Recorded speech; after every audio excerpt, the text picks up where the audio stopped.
ሰላም ጤና ይስጥልን የጣና ቲቪ ተከታታይ ቤተሰቦቻችን እነሆ የሰዓቱን የጣቢያችን ዜና መረጃና ዜና ትንታኔዎችን ይዘንላችሁ ቀርበናል። አክብሮታዊ ግብዣችንን እያስቀደምን በቅድሚያ ማብይቶቹን እናቀርብላችኋለን። የብልጽግናና የህወሓትን ወታደራዊ ፍጥጫ ተከትሎ ከባድ ነገር እየመጣ ነው። በበርካታ ግንባሮች ስልታዊ ከባድ መሳሪያዎች ለውጊያ ዝግጁ ሆነዋል። ምሽጎች በስፋት በመቆፈር ላይ ናቸው።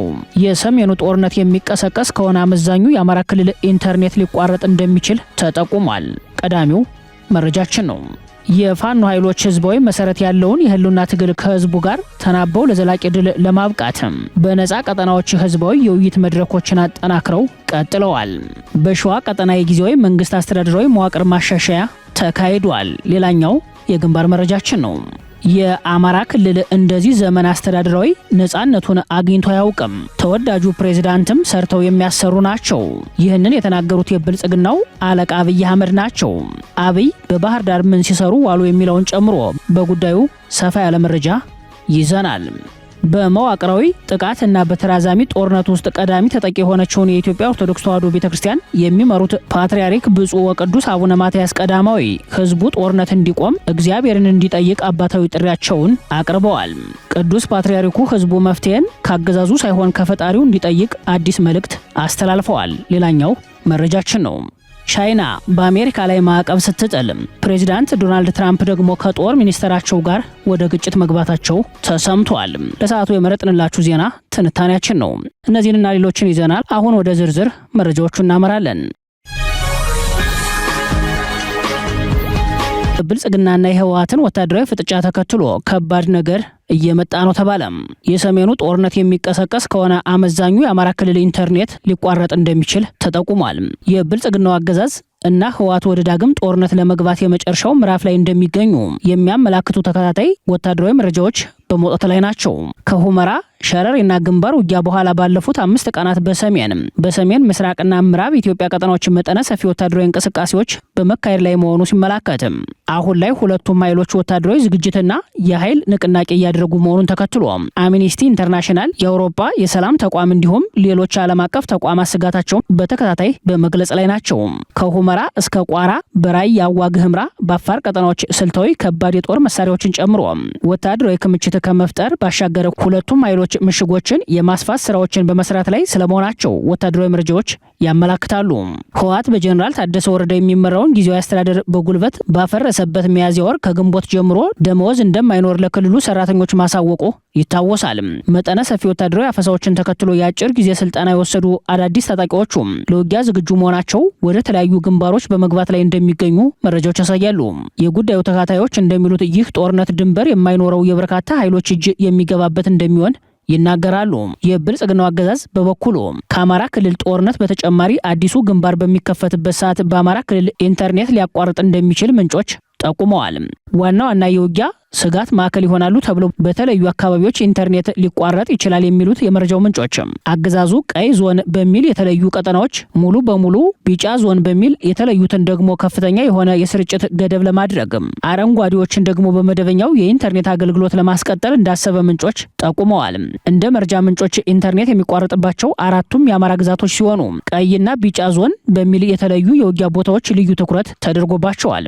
የወይዘሪት ፍሬህይወት ታምሩ መስሪያ ቤት የኢንተርኔት አገልግሎት ከሚያቋርጥባቸው ሰፋፊ ቀጠናዎች ዋናው ወሎ ቤት አማራ እንደሆነ ታውቋል። በተለይም የሰሜንና ምዕራብ ወሎ ወረዳዎች እንዲሁም የደቡብ ወሎ አምባሰልና ሐይቅ ዙሪያ ያሉ ቀጠናዎች ሰፊ የውጊያ ቀጠና ይሆናሉ በሚል ቅድመ ግምገማ ኢንተርኔት ሊቋረጥ እንደሚችል የጠቆሙ ሲሆን እንደ ወለጋና ቤኒሻንጉል ጉሙዝ እንዲሁም ከፊል የአፋር አካባቢዎች ኢንተርኔት ሊቋረጥ እንደሚችል አክለዋል። ኢንተርኔት የመዝጋት እቅዱ ዛሬ በተወሰኑ የወለጋ አካባቢዎች የተጀመረ ሲሆን በተለይም በምስራቅ ወለጋና ሆሮ ጉድሮ ዞኖች መደበኛ ስልክ ጭምር ሲቆራረጥ መሰንበቱን ምንጮቹ ገልጸዋል። የአማራ ክልል እንደዚህ ዘመን አስተዳደራዊ ነፃነቱን አግኝቶ አያውቅም። ተወዳጁ ፕሬዝዳንትም ሰርተው የሚያሰሩ ናቸው። ይህንን የተናገሩት የብልጽግናው አለቃ አብይ አህመድ ናቸው። ከ2013 ጀምሮ በከፋ የጦርነት አዙሪት ውስጥ የሚገኘው የአማራ ክልል አብይ አህመድ ወደ ስልጣን ከመጡ ጊዜ ጀምሮ 5 ፕሬዝዳንቶች የተፈራረቁበት አማራ በዘመናዊ ታሪኩ አይቶት የማያውቀው ሰብአዊ እልቂትና ቀውስን እያስተናገደበት የሚገኝበትን ይህን ዘመን የብልጽግናው አለቃ የአማራ ክልል እንደዚህ ዘመን አስተዳደራዊ ነጻነቱን አግኝቶ አያውቅም። ተወዳጁ ፕሬዝዳንትም ሰርተው የሚያሰሩ ናቸው ሲሉ በህዝቡ ላይ ተሳልቀዋል።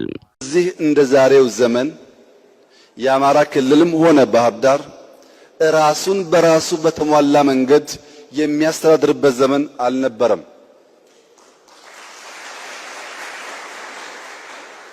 ፕሬዝዳንታችን ከነሙሉ ክብራቸውና ሕግ ሰጣቸው ስልጣን ጋር ያሻቸውን መወሰን የሚችሉ የታመኑ፣ የተወደዱ፣ የተከበሩ፣ የሚሰሩ፣ የሚያሰሩ ፕሬዝዳንት ናቸው። በዛሬው ዕለት በባህር ዳር ከተማ የተገኙት የብልጽግናው አለቃ አብይ አህመድ በንግግራቸው በአማራ ህዝብ ቁስል ላይ እንጨት ሲሰዱ ውለዋል። በጦርነት ውስጥ ወደ ስልጣን መጥተው ያለፉትን 3 ዓመታት በኮማንድ ፖስት ስም ቢሮአቸውን ለብልጽግና ጄኔራሎች ያስረከቡት አረጋ ከበደ ሰርተው የሚያሰሩ ተወዳጅ ሲሉ አወድሰዋቸዋል።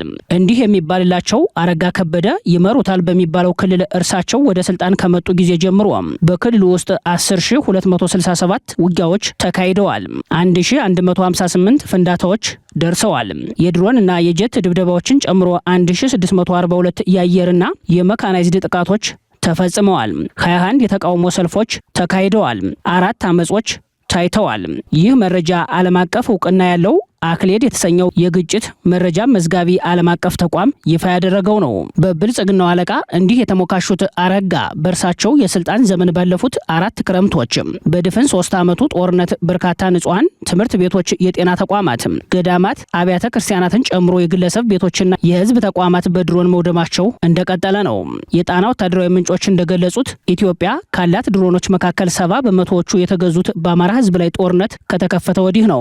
በብልጽግናው አለቃ ሰርተው የሚያሰሩ ተወዳጅ ፕሬዝዳንት የተባሉት እንዲህ የአብይ ሹመኛ በእርሳቸው የስልጣን ዘመን ሚሊዮኖችን ለጥቃት ያጋለጠው በአማራ ህዝብ ላይ የተከፈተው ጦርነት ሰብአዊ እልቂቱ የከፋ ደረጃ ላይ ደርሷል። ከሰሞኑ ቢቢሲ በሰራው ዘገባ ላይ እንደተመላከተው የድሮን እና የከባድ መሳሪያ ድብደባዎችን ጨምሮ ሰፊ ውጊያዎች በየቦታው እንደቀጠሉ መሆኑን ተከትሎ የንጹሃን ጉዳት ጨምሯል።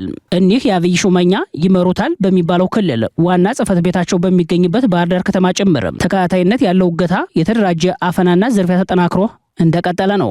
የታጠቁ ጭምብል የለበሱ ኃይሎች በ4 ቁጥር የተሽከርካሪ ሰሌዳና በግል ተሽከርካሪዎች ወንጀል በሚፈጽሙባት ባህር ዳር ከተማ መቀመጫቸውን ያደረጉት የአብይ ሹመኛ በእርሳቸው የስልጣን ዘመን በቀጠለው የ3 ዓመቱ ጦርነት ህፃናት ጭምር ተገደው እየተደፈሩ መሆኑን ለምክር ቤቱ ሪፖርት ያቀረቡት ባለፈው ሳምንት ነበር። በአማራ ክልሉ ጦርነት ህፃናት እየተደፈሩ ነው የሚል ሪፖርት ያቀረቡት አረጋ በእርሳቸው የስልጣን ዘመን ለደረሰውና ለቀጠለው ሰብአዊ እልቂት ተወዳጅ መሪ የሚል በአማራ ህዝብ ቁስል ላይ እንጨት የሚሰድ የስላቅ ንግግር ካለቃቸው ዘንድ ተሰጥቷቸዋል። አረጋ ከበደ በክልሉ ምክር ቤት ስብሰባ ላይ ህፃናት እየተደፈሩ ነው ቢሉም ክልሉን ለደፋሪ አሳልፎ በመስጠት ተጠያቂ ከሚሆኑ አመራሮች አንዱ መሆናቸው ይታወቃል። ህፃናት እየተደፈሩ ነው የሚለው ክስ ቀጥታ ለፋኖ የተሰነዘረ ቢመስልም ቢቢሲ ዓለም አቀፍ ሽልማት ባገኘበት በአማራ ክልል እየተካሄደ ባለው ጦርነት የተፈጸሙ ወሲባዊ ጥቃቶችን በሚመለከት በሰራው ጥልቅ የምርመራ ዘገባ 2697 ሴቶች ያስገድዶ መድፈር ጥቃት እንደደረሰባቸው ማጋለጡ አይዘነጋም። ህዝቡ ጦርነት እንዲቆም እግዚአብሔርን እንዲጠይቅ ቅዱስ ፓትርያርኩ ጥሪ ያቀረቡ። በመዋቅራዊ ጥቃትና በተራዛሚ ጦርነት ውስጥ ቀዳሚ ተጠቂ የሆነችውን የኢትዮጵያ ኦርቶዶክስ ተዋሕዶ ቤተክርስቲያን የሚመሩት ፓትርያርክ ብፁዕ ወቅዱስ አቡነ ማትያስ ቀዳማዊ ነገ ነሐሴ 1 ቀን የሚጀምረውን የፍልሰታ ጾም በተመለከተ ለምዕመናን መልእክት አስተላልፈዋል። ብፁዕነታቸው ህዝቡ ጦርነት እንዲቆም እግዚአብሔርን እንዲጠይቅ ሲሉ ህዝቡ መፍትሄን ካገዛዙ ሳይሆን ከፈጣሪ ብቻ እንዲጠብቅ አባታዊ ጥሪያቸውን አቅርበዋል። በኢትዮጵያም ሆነ በዓለም ዙሪያ ከባድ ስጋት የሆነው የፍጥረት አውዳሚ ጦርነት በመለኮታዊ ጥበቡና ስልጣኑ እንዲቆም ሁሉም እግዚአብሔርን በቅን ልቦናና በትሑት ስብዕና እንዲጠይቅ ያሉት የኢትዮጵያ ኦርቶዶክስ ተዋሕዶ ቤተክርስቲያን ፓትርያርክ ብፁዕ ወቅዱስ አቡነ ማትያስ ቀዳማዊ በእርስ በርስ ጦርነቱ ቀዳሚ ተጎጂ ሆና የቀጠለችው ቤተክርስቲያንን ወክለው መልእክታቸውን አስተላልፈዋል። ቅዱስ ፓትርያርኩ አባታዊ ጥሪያቸውን ባቀረቡበት መልእክታቸው ጦርነትን የፍጥረት ሁሉ አውዳሚ ሲሉ ጠርተውታል። አክለውም ባልንጀራ ማለት የተወሰነ የማህበረሰብ ወገን ሳይሆን መላውን የሰው ወገን እንደሚያካትት ገልጸው ፍቅርና መከባበር በሕይወተ ሥጋ ሳሉ ብቻ ሳይሆን ሁልጊዜም ሊኖር እንደሚገባ አጽንኦት ሰጥተውበታል። ምዕመናን በ15ቱ ቀን የሱባኤ ጊዜ መንፈሳዊና ማህበራዊ ተግባራት በማከናወን የታመሙትንና የታሰሩትን በመጠየቅ የተራቡትን በመመገብና የታረዙትን በማልበስና የተጣሉትን በማስታረቅ እንዲያሳልፉ አባታዊ መመሪያ ሰጥተዋል።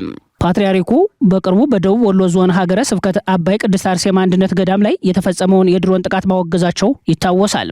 በመናንያን ላይ እጅን ማንሳት በእግዚአብሔር ዘንድ የተከለከለ በታሪክ ፊትም የሚያሳፍር ድርጊት ነው ያሉት ብፁዕ ወቅዱስ አቡነ ማትያስ ብፁዕነታቸው አገዛዙ በገዳማውያን ላይ የፈጸመውን የድሮን ጥቃት ቢያወግዙም አገዛዙ በጉዳዩ ላይ የሰጠው ምላሽ የለም። የኢትዮጵያ ኦርቶዶክስ ተዋሕዶ ቤተክርስቲያን የደቡብ ወሎ ሀገረ ስብከት በመካነ ሰላም አቅራቢያ በምትገኘው ጥንታዊቷ ቅድስት አርሴማ ገዳም ሐምሌ 15 ቀን በተፈጸመው የድሮን ጥቃት 2 መነኮሳት መገደላቸውንና 13 ሰዎች ጽኑ ቁስለኛ መሆናቸውን በመግለጽ ጥቃቱን ዘግናኝና አሰቃቂ ድርጊት ሲል ማውገዙ አይዘነጋም። የኢትዮጵያ ኦርቶዶክስ ተዋሕዶ ቤተክርስቲያን ከዘመነ ሐዋርያት ጀምሮ የወንጌልን ብርሃን በማብራትም የሰላምን መንገድ በማስተማር ፍትህን በማጽናት የተጨነቁትንም በማጽናናት ህዝብንና ሀገርን እየደገፈች የኖረች እንደሆነች ሊቃውንቱ ያስረዳሉ። ሆኖም ባለፉት 50 ዓመታት የጥቃት ተጋላጭነቷ የጨመረ ሲሆን በተለይም በብልጽግናው ያገዛዝ ዘመን በልዩ ሁኔታ ተጠቂ ሆና ትገኛለች። የጸሎት፣ የትምህርት፣ የሰላምና የመንፈሳዊ እሴት ማዕከል የሆኑትን ገዳማት መጠበቅ የአንድ ሃይማኖት ጉዳይ ብቻ ሳይሆን የሰው ልጅ ክብርን፣ የህግ የበላይነትንና የሀገር ሰላምን የማስጠበቅ ጉዳይ ቢሆንም የብልጽግናው አገዛዝ ግን ቤተክርስቲያኗንና ምዕመኖቿን ማጥቃት የፖለቲካ ግቡ አድርጎት ይታያል። የፋኖ አመራሮች በነጻ ቀጠናዎች ህዝባዊ የውይይት መድረኮችን አጠናክረው ቀጥለዋል። በሸዋ በማጀቴ ቀጠና የጊዜያዊ መንግስት አስተዳደራዊ መዋቅር ማሻሻያ ማካሄዳቸው ተሰምቷል። የፋኖ ኃይሎች ህዝባዊ መሰረት ያለውን የህልውና ትግል ከህዝቡ ጋር ተናበው ለዘላቂ ድል ለማብቃት በነጻ ቀጠናዎች ህዝባዊ የውይይት መድረኮችን አጠናክረው ቀጥለዋል። ህዝባዊ ስብሰባዎችን እንደ ንቅናቄ ግብ በማድረግ ተከታታይ የማንቃት የማደራጀት ስራዎችን አጠናክረው ቀጥለዋል።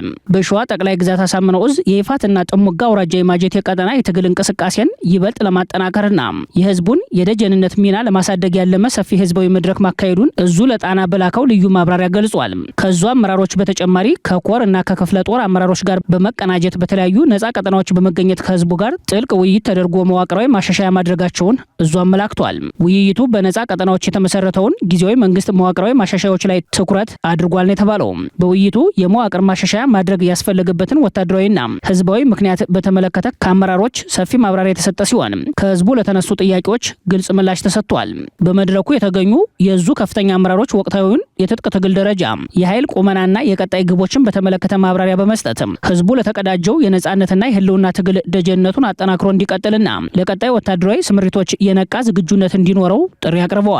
የአካባቢው ነዋሪዎችም በበኩላቸው የትግል ባለቤትና ዋና ደጀን መሆናቸውን በመግለጽ ከልማት ከመልካም አስተዳደርና ከመሰረታዊ አቅርቦቶች ጋር ተያይዘው ለቀረቡ ጥያቄዎች ከአመራሩ አጥጋቢ ምላሽ ማግኘታቸውን አረጋግጠው አዲስ የተሾሙት አመራሮችም ህዝባቸውን በኃላፊነት በታማኝነት በቅንነት ለማገልገል ቃለ መሐላ በመፈጸም ውይይቱ መጠናቀቁን እዙ በይፋ ለጣቢያችን በላከው ልዩ ማብራሪያ ላይ ተመላክቷል። አፋብን ሸዋ ጠቅላይ ግዛት አሳምነው ዕዝ በሸዋ ምድር ያሉ በመቶዎች የሚቆጠሩ ቀበሌዎችን ነጻ ያወጣ ሲሆን ነጻ በወጡ የወረዳ ከተሞችና የገጠር ቀበሌዎች ወታደራዊ ስልጠናዎችን ጨምሮ ስኬታማ የሰራዊት ግንባታ ላይ እንደሚገኝ ታውቋል። እዙ ተቋማዊ ትግል በማሳደግ ላይ ሲሆን ይህን ተቋማዊ ትግል በማሳደግ ረገድ በትጋት በመስራት ላይ እንደሚገኝ የእዙ ህዝብ ግንኙነት ክፍል ለጣቢያችን በደረሰው ተጨማሪ መረጃ አሳውቋል። አፋብን ሸዋ ጠቅላይ ግዛት አሳምነው ዕዝ በሰራዊት ግንባታ፣ በህዝብ አስተዳደር፣ በማህበረሰብ አገልግሎትና ህዝብን ማዕከሉ ያደረገ ትግል በመምራት ደረጃ ባሪያነት የሚጠቀስ የትግል አደረጃጀት መሆኑን ማስመስከሩን እንደቀጠለ ነው። አገዛዙ በቁጥጥር ስር ያዋላቸውን ፖለቲከኞችና የህግ ጠበቃ የሽብር ጥቃት ለመፈጸም ተንቀሳቅሰዋል በሚል መክሰሱ ተሰማ። አገዛዙ የሚሰጋውን የከተማ አመጽ ለማፈን የሽብር ክስ የማጥቂያ መሳሪያ አድርጎታልም ተብሏል። የብልጽግና የደህንነት ግብረ ኃይል ሐምሌ 27 እና ሐምሌ 28 ቀን በተከታታይ ያሰራቸውን 2 ፖለቲከኞችና አንድ የህግ ጠበቃ የሽብር ጥቃት ለመፈጸም ተንቀሳቅሰዋል በሚል የሽብር ክስ መመስረቱ ታውቋል። የታየ ደንዳ ጠበቃ የሆኑት አቶ አበራ ንጉስና የኢሃፓ ህዝብ ግንኙነት ኃላፊ አቶ ይስሐቅ ወልዳይ ሐምሌ 27 ቀን፣ ሌላኛው የኢሃፓ አባል አበባ አካሉ ደግሞ ሐምሌ 28 ቀን በብልጽግና የደህንነት ግብረ ኃይል መታሰራቸው ይታወሳል። እስሩን ተከትሎ ሐምሌ 29 ቀን ፖሊስ የፖለቲካ እስረኞቹን የሽብር ጥቃት ለመፈጸም ተንቀሳቅሰዋል በሚል መክሰሱን የኢትዮጵያ ህዝባዊ አብዮታዊ ፓርቲ ኢሃፓ የህዝብ ግንኙነት ክፍል አረጋግጧል። የፌዴራል ፖሊስ ተጨማሪ የምርመራ ማጣሪያ ለማድረግ የሚያስችለውን የ14 ቀን የምርመራ ጊዜ ቀጠሮ ለፌዴራል ከፍተኛ ፍርድ ቤት ልደታ ምድብ 1ኛ ጊዜ ቀጠሮ ወንጀል ችሎት ማቅረቡንም ሰምተናል። ኢሃፓ እስሩን ተከትሎ በወጣው መግለጫ አባላቱና ደጋፊዎቹ በሰላማዊ መንገድ ሐሳብን በመግለጻቸው ያለምንም ማብራሪያ ታስረዋል ሲል እስሩን ኮንኖ በአፋጣኝ እንዲፈቱ ጠይቆ ነበር። የፌዴራል ፖሊስ ወንጀል ምርመራ ጠቅላይ መምሪያ ለፍርድ ቤቱ ያቀረበው የክስ ማመልከቻ ላይ እንደተመላከተው ተጠርጣሪዎቹ አንደኛ ይስሐቅ ወልዳይ ሀጎስ የኢሃፓ የህዝብ ግንኙነት ኃላፊ ነዋሪነታቸው በለሚ ኩራ ክፍለ ከተማ ወረዳ 14፣ ሁለተኛ አበራ ንጉስ አየነው የህግ ባለሙያ ወረዳ 10 እና ሶስተኛ አበባ ካሉ ክብረት የፓርቲው አባል ወረዳ 14 ናቸው። ፖሊስ ለፍርድ ቤቱ ባቀረበው የክስ ማመልከቻ እንደገለጸው ተጠርጣሪዎቹ ህጋዊ የፖለቲካ ፓርቲን እንደ ሽፋን በመጠቀም ከፓርቲው ህግና ዓላማ ውጭ ስልጣን በኃይል ለመያዝ በማሰብ ከሀገር ውስጥና ከውጭ ጸረ ሰላም ኃይሎች ከህወሓት ከፍተኛ አመራሮች ጋር በድብቅ ግንኙነት በማድረግ ጽምዶ ከሚባለው ቡድን ጋር በመቀናጀት በአዲስ አበባ ከተማ ሲንቀሳቀሱ ቆይተዋል ሲል ከሷል። የቀረበው የክስ ማመልከቻ አክሎ እንደሚያስረዳው ተጠርጣሪዎቹ የፖለቲካ የወታደራዊ አደረጃጀትና ስልጠና እንዲሁም የሚዲያ ፕሮፓጋንዳ ክንፎችን በመዘርጋት አባላትን ሲመለምሉና የጸጥታ ኃይሎችን እንቅስቃሴ ሲሰልሉ እንደነበር ጠቅሷል። ከዚህ ቀደም ጣቢያችን የውስጥ ምንጮቹን ጠቅሶ በዘገበው መረጃ ላይ እንደተመላከተው በቀጣይ የሚደረገውን የእስር ዘመቻ ምክንያታዊ ለማድረግ የብልጽግናው ብሔራዊ መረጃና ደህንነት ቢሮ እስሩ የሚፈጸምባቸው ሰዎችን የሽብርና ጽንፈኛ ኃይሎችን ተልዕኮ ለማስፈጸም ሲንቀሳቀሱ ነው የሚል የተለመደ ውንጀላ ከወዲሁ እንዳመቻቸ መዘገባችን ይታወሳል።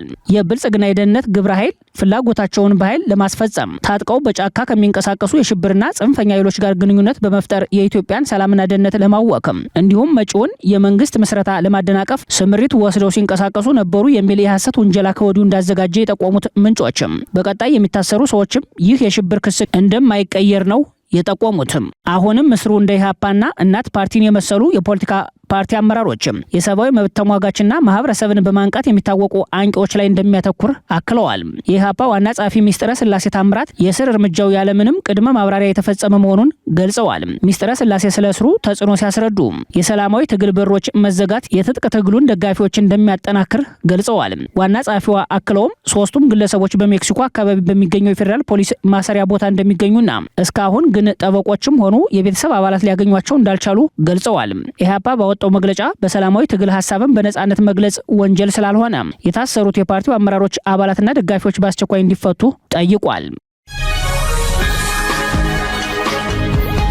ቻይና በአሜሪካ ላይ ማዕቀብ ስትጥል ፕሬዝዳንት ዶናልድ ትራምፕ ደግሞ ከጦር ሚኒስትራቸው ጋር ወደ ግጭት መግባታቸው ተሰምቷል። ቻይና በአሜሪካ ላይ በርካታ ማዕቀቦችን መጣሏ አነጋጋሪ ሆኗል። የቤጂንግ ማዕቀብ የተጣለው ፕሬዝዳንት ዶናልድ ትራምፕና ፕሬዝዳንት ሺ ጂንፒንግ ለሁለተኛ ጊዜ ለመገናኘት በቀጣይ ወር ቀጠሮ በያዙበት ወቅት ነው። ሁለቱ ሀገራት ትራምፕ ወደ ስልጣን ከመጡ ወዲህ በኢኮኖሚ ማዕቀቦች አንዳቸው በሌላኛቸው ላይ እርምጃ ሲወስዱ ይታያሉ። ቻይና በአሁኑ ማዕቀቧ የአሜሪካን የቴክኖሎጂና የንግድ ተቋማት ኢላማ አድርጋለች። ይህ የቻይና አዲስ ማዕቀብ በድሮን ቴክኖሎጂ ላይ እንዲሁም በቅርቡ በአሜሪካ ኢላማ በተደረጉ ድርጅቶች ላይ ለተጣለው ማዕቀብና ታሪፍ የተሰጠ ምላሽ ነው። አሜሪካ ቀደም ሲል በቻይና የሮቦቲክስ፣ የሶፍትዌር፣ የመርከብ አገልግሎትና የአቅርቦት ሰንሰለት ላይ ኢላማ አድርጋ ነበር። የቻይና አዲስ ማዕቀቦች በቀጣዩ የሀገራቱ መሪዎች ውይይት ወቅት ማስገደጃ መደራደሪያ ፍለጋ እንደሆነ ተነግሯል። የአሁኑ የቻይና ማዕቀብ አይን ላጠፋ አይን ማጥፋት አይነት ምላሽ መሆኑን የኢኮኖሚ ባለሙያዎች ይናገራሉ። ቀደም ሲል የአሜሪካ ፌዴራል ኮሚኒኬሽን ኮሚሽን ከቻይና የሚመጡ ባለ 4 እግር ሮቦቶችና አዳዲስ የድሮን ሞዴሎች ላይ ክልከላ ሲጥል፣ አሁን ደግሞ ቻይና ወደ አሜሪካ የሚላኩ ተፈላጊ ሮቦቶችን፣ የድሮን መለዋወጫዎችንና መገጣጠሚያዎችን አግዳለች። ዋሽንግተን 43 የቻይና አምራቾችን በሰብአዊ መብት አያያዝ ከሳ ስታግድ፣ ቤጂንግ በበኩሏ 6 የአሜሪካ ኩባንያዎች ከቻይና ጋር ንግድ እንዳይፈጽሙ አግዳለች። በዋሽንግተንና በቤጂንግ መካከል ያለው የታሪፍ ጦርነት እየቀጠለ ሲሆን የትራምፕ አማካይ የታሪፍ መጠን አሁን 20% ላይ ይገኛል። የትራምፕ አስተዳደር ወደ አሜሪካ በሚገቡ 2/3 በሚሆኑ የቻይና ምርቶች ላይ ታሪፍ የጣለ ሲሆን ታሪፉ በድምሩ ወደ $300 ቢሊዮን እንደሚገመት ይነገራል። በተለይም በኤሌክትሪክ መኪኖች ላይ ትራምፕ እስከ 100% ታሪፍ ጥለዋል። ቻይና በበኩሏ በአሜሪካ ምርቶችና ከሀገሯ በሚወጡ ወደ አሜሪካ በሚያመሩ ቁልፍ ምርቶች ላይ ከ8 እስከ 21% አማካይ ታሪፍ ጥላለች። በሳምንቱ ቤጂንግ ያወጣችው አዲስ ማዕቀብ በትራምፕ አስተዳደር ላይ አሉታዊ ገጽታን የፈጠረ ሆኗል።